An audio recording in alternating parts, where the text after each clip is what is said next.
So basically, we're just gonna stand here.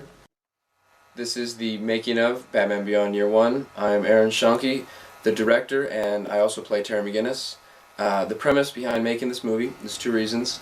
Number one, I've been a huge Batman fan since the age of 3. I've read all the comic books, the graphic novels, seen the movies, and I've seen all the animations. And two, it was also just to do it in learning the art of filmmaking, just do it, hands-on experience, that just really teaches you all the elements you need to know about making a movie. One of the most asked questions I got about the project was how much the budget was, and after totaling up all the receipts, it came in around $2,000. And that doesn't include all the pre-existing equipment that we had beforehand, like the computers, the sound editing, all that, the cameras. Also, a nice thing is that all the actors work for free. They were willing to contribute their time to this project for free, which is sometimes the case in a lot of independent films. When writing Batman Beyond Year One, I wanted to stay as true as possible to the animation, and I also wanted to show Terry's psychological edge. At the very beginning, Aaron was letting me know like he really took this project very serious, more serious than I've seen in most people putting their time and effort into projects. I mean, this was going to be his life for the next how many years would it take to complete it. And he handed me an outline on where he wanted to take the story, how he wanted to make it very psychological, and a lot of people felt that Terry didn't deserve to be Batman, and I wanted to show that Terry does have a dark side, and he has had a lot of traumatic things happen to him like Wayne.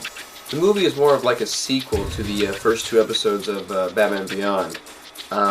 It's really geared to the fans because they know all about the Batman Beyond universe, which is also why in the film there's a lot of little hints about Harvey Dent, Barbara, the Slappers. So the film is geared to the fans.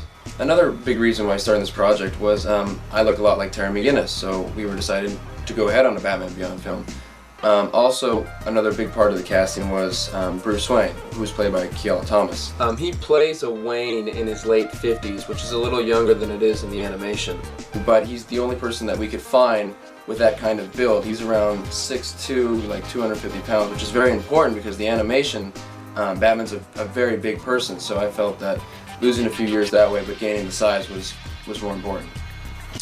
Also in casting would be casting the people who play Batman Beyond in the suit. I was one of them, and you see me in the suit whenever Batman Beyond has his mask on. The other times when Batman has his mask on, he's either played by Tyler Rollins, who's actually he's a professional gymnast. He does all the amazing stunt work where the flips and whatnot. He's really great at what he does. He's an amazing athlete, and he's specifically excellent on trampoline, and he's got the body. He could be an excellent Batman Beyond stunt double. So Aaron met with Tyler, and lo and behold, when Tyler got that suit on, we all just knew it was Batman. And Brian Lassie also played Batman Beyond with the mask on. He did a great job, and his band Disheveled contributed 2 songs for the film. Son of a bitch. Also, other actors that appeared in the film was John Mankrieger as Merrick, Megan Dunn as Tipsy, Adam Poole as Voodoo, and Matt Smith as Johnny Hotwire. Most of the casting was friends, family, or referred to friends. A lot of the actors contributed in more ways than one, and this really helped keep the budget down. They all helped make this film possible.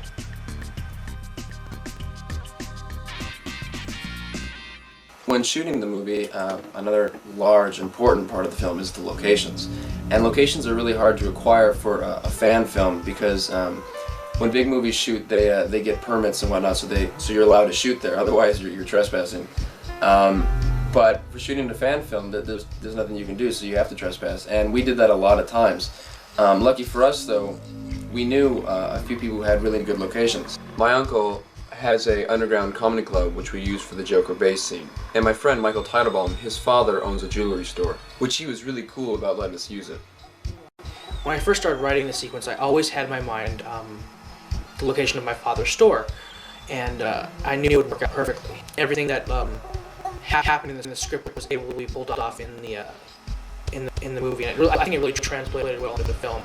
It was really kind of gave the film that kind of wow, how did they do that look. But a lot of the other locations that we had to use we had a trespass for the ending boat scene. You had to have 9 people dressed up as Jokers, hopping under and over the fence to get in. And then at the end, when Batman's on that gigantic clock tower in the sky, we were running around there at 3 o'clock in the morning with cops keep driving by, and Batman's gigantic shadow was you could see it from miles away. So you just got to be careful, and it's just one of those just do it things where you have to do it to get the shot.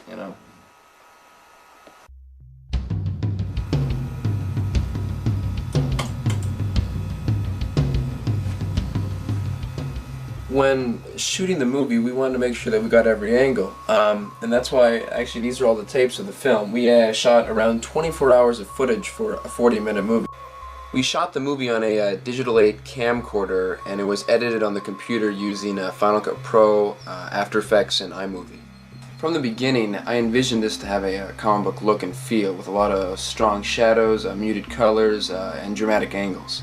I was able to capture this look by using the software After Effects. I used filters to alter the colors of the original shot to give it more of that comic book look. When shooting the special effects in the film, we didn't have a green screen to work with like a big studio does, so what we did is we used the blue sky when it's just clear, no clouds, and then just a solid blue sky. So we filmed a lot of dramatic angles with Tyler Rollins on a trampoline against the blue sky.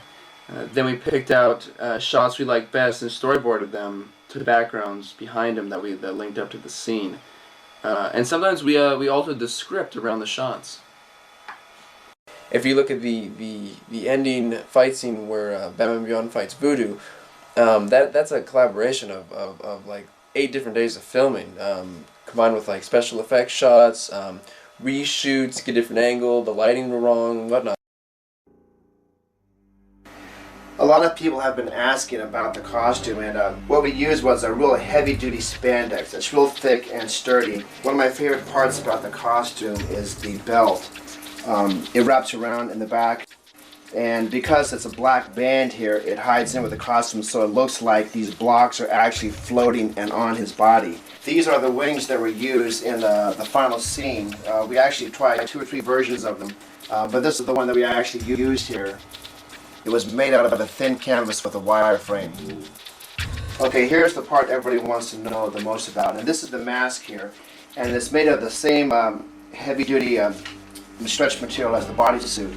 And inside, what we did was we used some sheet metal, and what it does, it forms kind of a helmet look on the side of the face. It allows the ears to be very strong and upright. At the same time, it covers the ears, so it's a very smooth look, and it gives kind of a jaw definition here. It gives more of a kind of a helmet look to it. When it came to the eyes, we tried the color white, but it made him look a little too much like a cartoon instead of live action. So we decided to go with dark reflective lenses, and this gave him more of a stealthier look, and it also, in some lighting, it would reflect the color white. The lenses were then mounted on the outside instead of the inside, because the actors would have to wear the mask sometimes up to 3 hours, and it was for more of a convenience and a comfort for them. I did the sound editing and the musical score on Pro Tools using a G4 and a MIDI keyboard.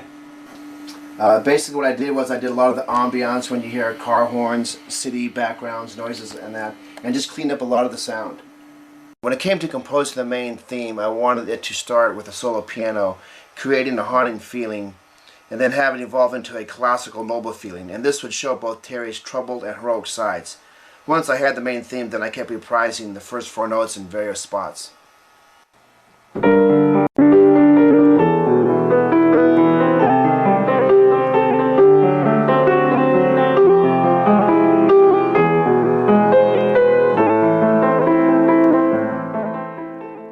So basically, the more that you can do is the more you learn and the more you keep your budget down.